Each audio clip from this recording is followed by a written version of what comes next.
नमस्कार दोस्तों, आप सभी का स्वागत है मेरे YouTube चैनल पर। जैसा कि आप सभी को पता है, हम डेली बेसिस पे करते हैं DSSC का प्रीवियस ईयर क्वेश्चन पेपर। तो आज जो हम पेपर सोल्व करने जा रहे हैं वो हिंदी का है। तो चलिए आइए देखते हैं। तिलांजलि देना। तिलांजलि देना मुहावरे का अर्थ क्या होगा? तिलांजलि देना मुहावरे का अर्थ होता है त्याग देना। वाक्य में प्रयोग करें तो देखते हैं, झूठ को तिलांजलि दिए बिना तुम जिंदगी में सफलता नहीं प्राप्त कर सकते। मतलब झूठ को तिलांजलि दिए बिना, मतलब झूठ को त्याग दिए बिना, ठीक है, बिना त्यागे आप ज़िंदगी में सफलता प्राप्त नहीं कर सकते। इसलिए झूठ को क्या कर देना चाहिए? त्याग देना चाहिए। तो यही है त्याग देना। तिलांजलि देने का मतलब क्या होगा? त्याग देना। आगे चलते हैं, नेक्स्ट क्वेश्चन देखते हैं हम। गुरु की जय जान लोकोक्ति है। गुरु की जय जान पानी पीवे छान। मतलब गुरु की जय जान पानी पीवे छान लोकोक्ति का अर्थ क्या होगा? अच्छी तरह समझ बूझकर काम करना। अच्छी तरह समझबूझकर काम करना, ये हमारा क्या होगा? राइट आंसर होगा। जैसे हम देख लेते हैं कि जल्दीबाजी में किया गया कार्य अक्सर सफल नहीं होता। बुजुर्गों ने ठीक कहा है कि गुरु की जय जान पानी पीवे छान, मतलब समझबूझकर काम करना चाहिए। नेक्स्ट चलते हैं, आगे देखते हैं क्वेश्चन। विभात और विभाति का शब्द युग में इसमें बताया गया कि ये सही अर्थ क्या होगा शब्द युग में। तो आपसे मैं ये बताना चाहूँगा कि हमेशा ये एक क्वेश्चन आता ही है, तो आप श्रुति संभिनात्मक भी इसे बोलते हैं या शब्द युग में बोलते हैं। तो जितने भी क्वेश्चन होंगे इसके जाके आप याद कर लेना, तो सही रहेगा आपका। देखो, विभात और विभाति। विभात मतलब क्या होता है? प्रभात। प्रभात मतलब सुबह, ठीक है। विभाति मतलब होता है शोभा। तो विभात और विभाति मतलब क्या हो गया? प्रभात और शोभा, ठीक है। विभात मतलब प्रभात और विभाति मतलब शोभा। चलते हैं, नेक्स्ट क्वेश्चन देखते हैं हम आगे। इसमें है कि आपसे पूछा गया है कि कौन सी वृत्ति के भेद सबसे अच्छा विकल्प है। वृत्ति पूछा गया आपसे, वृत्ति कौन सा होगा? उसने अपना काम खत्म कर दिया होगा। देखो, उसने अपना काम खत्म कर दिया होगा, मतलब इसमें क्या हो रहा है? संदेह का बोध हो रहा है कि काम खत्म कर दिया होगा। खत्म किया या नहीं किया हमें पता नहीं है, मतलब संदेह का बोध हो रहा है इसमें। तो संदेह का बोध हो रहा है, तो ये इसमें क्या होगा? संदेहार्थ विभक्ति जो वृत्ति हो जाएगी, संदेहार्थ वृत्ति। तो ये हमारा क्या है? राइट आंसर है बी। आगे चलते हैं, नेक्स्ट क्वेश्चन देखते हैं हम। इसमें है जल्दी तैयार हो जाओ नहीं तो बस चली जाएगी। अब इसमें पूछा गया वाक्य का सही भेद क्या होगा। देखो, इसमें मैंने बताया था कि जब भी इससे क्वेश्चन आता है ना, तो इसमें 3 टाइप के क्वेश्चन आते हैं आपसे। 3 मतलब एक ही क्वेश्चन, इसमें 3 चीज़ें होती है। जैसे आपसे या तो सरल वाक्य कभी पूछ लिया जाता है, या मिश्र वाक्य पूछ लिया जाता है, या कभी संयुक्त वाक्य पूछ लिया जाता है। तो मैंने बताया सरल वाक्य में क्या था कि सरल वाक्य अगर कोई वाक्य सिंपल सा हो, मतलब सीधा सा हो, एक क्रिया हो, तो वो क्या होगा? हमारा सरल वाक्य होता है। संयुक्त वाक्य के लिए मैंने बताया था कि संयुक्त वाक्य में क्या होता है, मैं अभी भी लिखवा देता हूँ यहाँ पे। संयुक्त वाक्य में अगर हमें पता करना होगा तो संयुक्त वाक्य कौन सा है, तो अगर किसी वाक्य में और या एवं इसलिए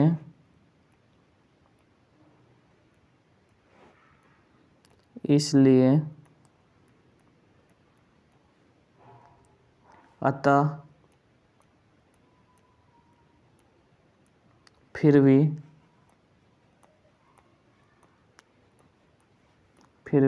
किंतु लेकिन नहीं तो पर आदि आए, तो वो क्या होगा? हमारा संयुक्त वाक्य होता है। और मिश्र वाक्य का देख लेते हैं। मिश्र वाक्य में क्या है? अगर किसी वाक्य में जो, क्योंकि,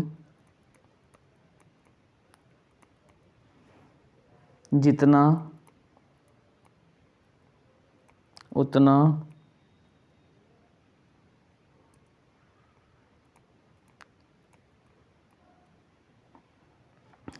जैसा वैसा,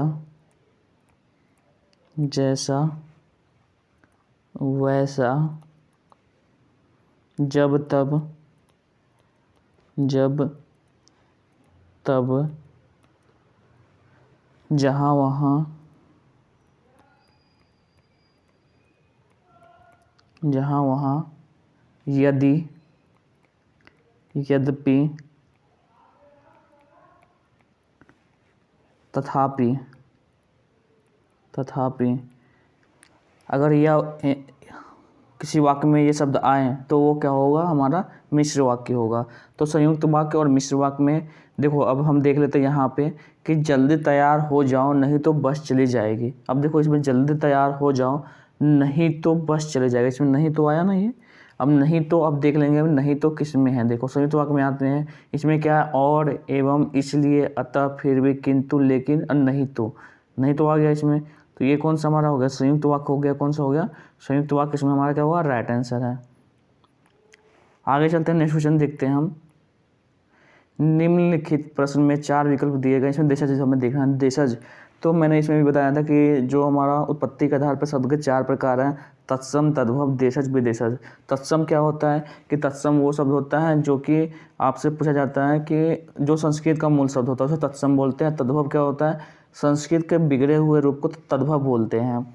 जैसे आग, तो हमारा क्या होगा, आग हमारा तत्सम है, आग हमारा तत्सम है।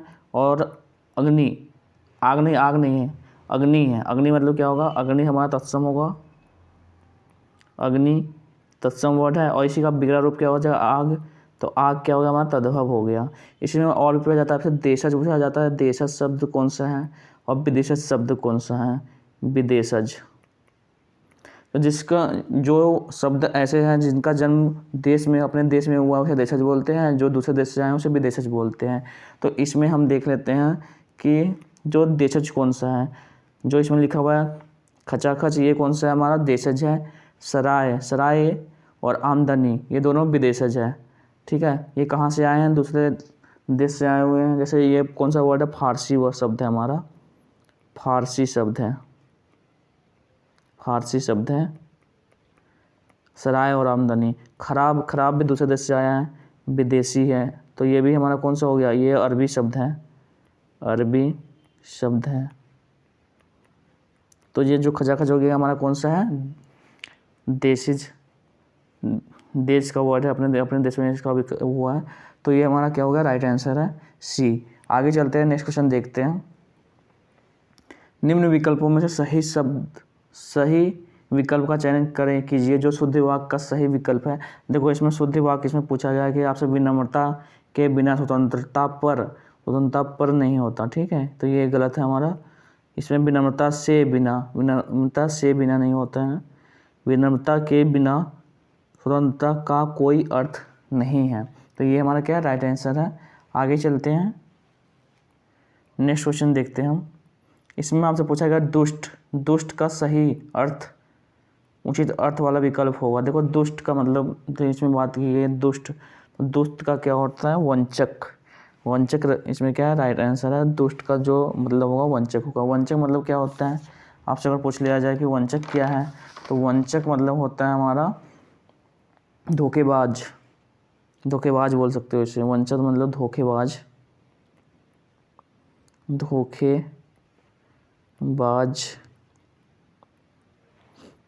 या धूर्त बोल सकते हो, धूर्त।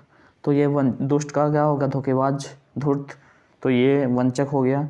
चाप मतलब क्या होता है, धनुष, तो धनुष नहीं होगा। ठीक है, भृत्य मतलब क्या होता है, सेवक या नौकर। विबुध मतलब क्या होता है, विबुध मतलब पंडित या बुद्धिमान, जो बहुत ही बुद्धिमान हो, बुद्धिमान। तो ये हमारा क्या है, राइट आंसर है। तो कौन सा होगा विकल्प, दुष्ट का वंचक मतलब धोखेबाज। आगे चलते हैं, नेक्स्ट क्वेश्चन देखते हैं हम। निम्नलिखित प्रश्न में से 4 विकल्प दिए, विराम चिन्ह युक्त वाक्य का सही विकल्प होगा। देखो विराम चिन्ह मैंने बताया था कि जो कोष्टक वाले चिन्ह होते हैं वो कहाँ पे लगते हैं, कि जब एक्सप्रेशन दिखाना हो। तो अगर एक्सप्रेशन दिखाना या कोई मतलब उसका बताना हो, कि जैसे हमने लिख दिया कि जैसे वंचक लिख दिया, वंचक के बगल में धूर्त, ऐसे हमें दिखाना है धूर्त या धोखेबाज, तो हम क्या करेंगे, कोष्टक का प्रयोग करते हैं। या कोई एक्सप्रेशन दिखाना है, अध्यापक चिल्लाते हुए, तो अध्यापक चिल्लाते हुए है, तो चिल्लाते हुए में क्या हुआ यहाँ पे, मतलब ये एक्सप्रेशन दिखा रहा है कि कैसे चिल्लाते हुए, तो यहाँ पे कोष्टक चिन्ह का प्रयोग हुआ, तो इसमें तो है नहीं, तो ये हमारा गलत है, इसमें भी नहीं है, इसमें भी नहीं है। तो यहाँ पे बी जो हमारा ये क्या है राइट आंसर है। इसमें देखो अध्यापक चिल्लाते हुए निकल जाओ कक्षा से अभी, तो यहाँ पे कोष्टक चिन्ह का भी प्रयोग है और इसमें इन्वर्टेड कॉमा का भी है, मतलब प्रयोग किया गया है। तो ये हमारा क्या है राइट आंसर है। आगे चलते हैं, नेक्स्ट क्वेश्चन देखते हैं हम। निम्नलिखित प्रश्न में 4 विकल्पों में से उस विकल्प का चयन करें जो शुद्ध शब्द का सही विकल्प है। विहंगम, देखो विहंगम जो होता है वो ऐसे नहीं होता है, ठीक है, विहंगम ऐसे लिखा जाता है, विहंगम। सूची, सूची में ऐसे सूची होता है, ठीक है, ये वाली सूची होती है। परिचारक हमारा क्या है राइट आंसर है। गृहिणी, गृहिणी ऐसे नहीं लिखा जाता, गृहिणी को हम लिखते हैं ऐसे, गृहिणी, ये गृहिणी होता है, ठीक है, ऐसे लिखा जाता है गृहिणी, सॉरी मैं भी गलत लिख दिया, गृहिणी ऐसे होता है, गृहिणी, गृहिणी, ये वाले गृहिणी आता है, ठीक है, ऐसे गृहिणी। परिचारक इसमें हमारा क्या राइट आंसर है। जो इसमें पूछा गया है कौन सा सही शुद्ध रूप से लिखा गया है, तो परिचारक लिखा गया है। आगे चलते हैं, नेक्स्ट क्वेश्चन देखते हैं हम। माँ ने खाना खा लिया होगा, देखो माँ ने खाना खा लिया होगा, तो ये हमें भूतकाल के बारे में बता रहा था, भूतकाल से संबंधित हो गया, और भूतकाल में भी क्या संदेह है, खाया या नहीं खाया, तो ये क्या होगा संदिग्ध भूतकाल हो गया, हमारा राइट आंसर है। आगे चलते हैं, नेक्स्ट क्वेश्चन देखते हैं हम। जवानी जमा खर्च करना, जवानी जमा खर्च करना मतलब क्या है, देखो जवानी जमा खर्च करना, ये इसमें मुहावरे का अर्थ पूछा गया कि मुहावरा क्या होगा, का अर्थ क्या होगा, केवल बात करना, कुछ काम न करना। अगर इसे हम वाक्य में प्रयोग करते हैं तो क्या होता है कि सरकार के द्वारा गरीबों के लिए निकाली गई योजनाएं केवल जमा खर्च होती हैं, मतलब केवल बात की होती है, काम को उसका कुछ नहीं होता, ठीक है। तो उसमें बताया गया जवानी जमा खर्च करना मतलब केवल बात करना, काम कुछ न करना, ये हमारा क्या राइट आंसर है। आगे चलते हैं, नेक्स्ट क्वेश्चन देखते हैं हम। शिखा सुंदर लिखती है, शिखा सुंदर लिखती है, इसमें हमें देखना है कि कौन सा अवयव होगा, तो मैंने बताया था, देखो अवयव देख लेते हैं। देखो इसमें क्या शिखा सुंदर लिखती है, शिखा सुंदर लिखती है मतलब इसमें बताया गया सुंदर लिखती है, अगर कोई क्रिया की विशेषता बताएं, इसमें देखो यहाँ पे क्रिया है लिखना और इसकी विशेषता बता रहा है सुंदर, मतलब सुंदर लिखती है, कैसे लिखती है, सुंदर लिखती है, तो क्या होगा क्रिया विशेषण होगा, तो कौन सा अवयव हो गया, क्रिया विशेषण अव्यय। जो अगर क्रिया की विशेषता बताए उसे क्या बोलते हैं, क्रिया विशेषण, तो क्रिया विशेषण अव्यय हो गया। आगे चलते हैं, नेक्स्ट क्वेश्चन देखते हैं हम। थाली में बहुत खाना बचा है, अब बहुत खाना बचा है, ये तो हमें समझ में आ रहा है कितना खाना बचा है, बहुत है तो परिमाणवाचक होगा, और परिमाणवाचक में भी निश्चित होगा कि अनिश्चित होगा, तो इसमें बताया तो नहीं है 4 रोटी बची है या 5 रोटी बची है, ऐसा तो कुछ नहीं बताया, तो निश्चित तो होगा नहीं। अगर 4 रोटी बचा तो संख्यावाचक होता, परिमाणवाचक होता भी नहीं, तो इसमें कौन सा हो गया अनिश्चित परिमाणवाचक, मतलब बहुत खाना बचा है, पता नहीं कितना बचा है, अनिश्चित है, मतलब निश्चित तो है नहीं, अनिश्चित है, और कौन सा होगा परिमाणवाचक हो गया, ये हमारा क्या है बी राइट आंसर है। आगे चलते हैं, नेक्स्ट क्वेश्चन देखते हैं हम। इसमें आपसे पूछा गया है कि भाववाचक संज्ञा का सही विकल्प नहीं है, मतलब इसमें से कौन सा भाववाचक संज्ञा नहीं है। बुद्धिमानी भाववाचक है, बुढ़ापा भाववाचक है, भिडंत भी भाववाचक है, जो देव है वो भाववाचक नहीं है। देव ये कौन सा जातिवाचक है, जातिवाचक संज्ञा, पूरे देव का बोध करा रहा है। अगर भाववाचक इसका क्या होगा, देवत्व होगा, देवत्व, अगर देवत्व होता तो ये क्या होता भाववाचक होता, ठीक है। तो इसमें देवत्व हमारा जो देव है ये हमारा राइट आंसर है, क्योंकि इसमें पूछा गया है कौन सा भाववाचक नहीं है। आगे चलते हैं, नेक्स्ट क्वेश्चन देखते हैं हम। कॉम्प्रिहेंशन आ गया, इसमें दिया गया है कि आपको पढ़ना है और इसका नीचे जो प्रश्न दिए गए उसे उसका उत्तर देना है। इसमें देखिए संस्कृतियों के निर्माण में एक सीमा तक देश और जाति का योगदान रहता है। संस्कृति के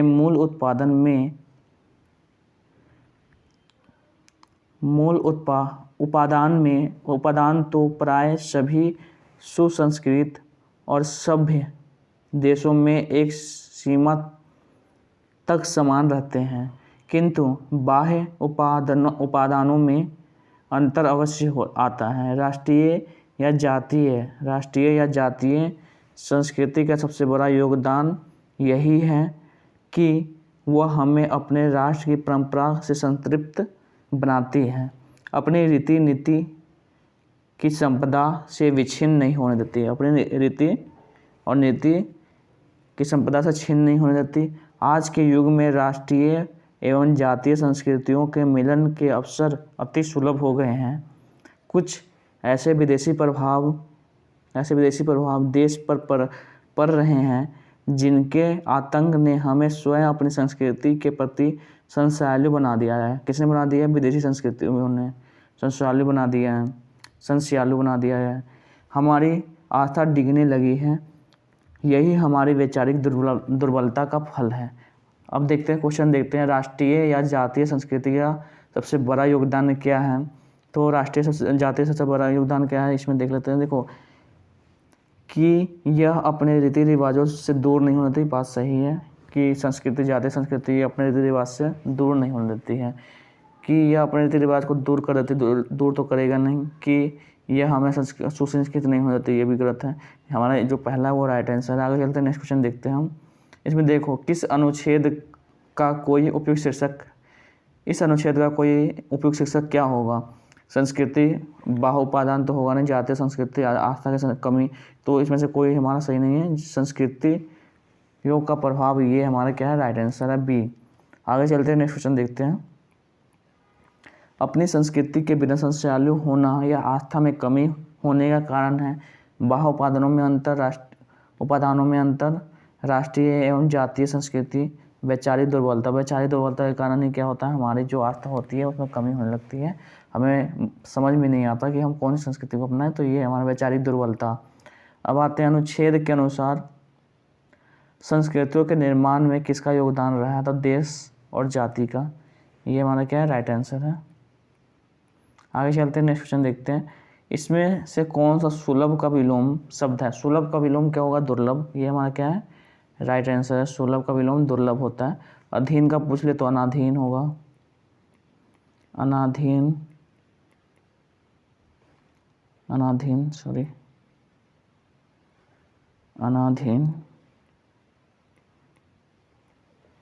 सस्ता का क्या होगा? महंगा। और आसान का सबको पता है कठिन। तो ये हो गया, ये हमारा क्या राइट आंसर है। 20 क्वेश्चन कंप्लीट हो गए। आई होप वीडियो आपको अच्छा लगा होगा। अगर वीडियो अच्छा लगा तो लाइक करिए, सब्सक्राइब करिए एंड शेयर करिए। मिलते हैं नेक्स्ट वीडियो में। जय हिंद, जय भारत।